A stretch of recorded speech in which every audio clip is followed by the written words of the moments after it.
నమః శివాయ శివ శంభో. మార్కండేయుడు ఆ విధంగా శివుడిని స్తుతిస్తూ ధ్యానంలో నిమగ్నమయ్యాడు.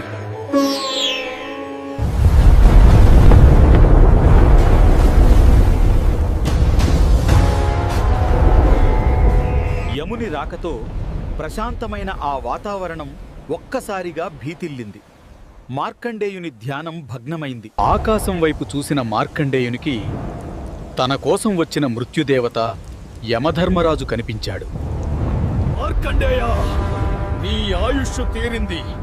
నా కాలపాసం నుండి ఎవరూ తప్పించుకోలేరు. నాతో రా. ధర్మరాజా, నేను ఆ పరమేశ్వరుని పూజలో ఉన్నాను. నా ఈ చివరి పూజ పూర్తయ్యే వరకు దయచేసి ఆగు. కాలం ఎవరి కోసము ఆగదు.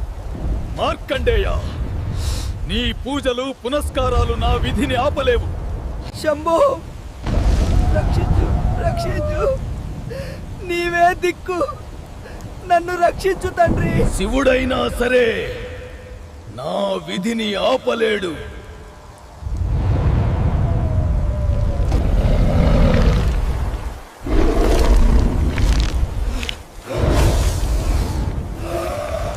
యముని కాలపాసం భక్తుడి మెడతో పాటు ఆ భగవంతుని స్వరూపమైన శివలింగాన్ని కూడా బంధించింది.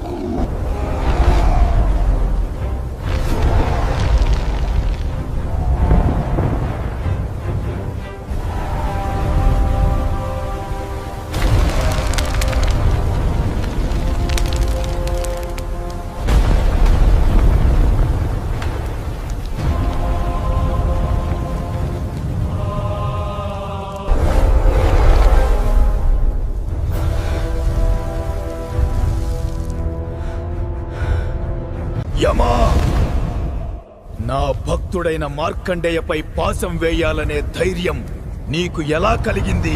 యమా, నా భక్తుడిపై, నన్ను ఆశ్రయించిన వానిపై పాశం వేసేంత అహంకారమా నీకు?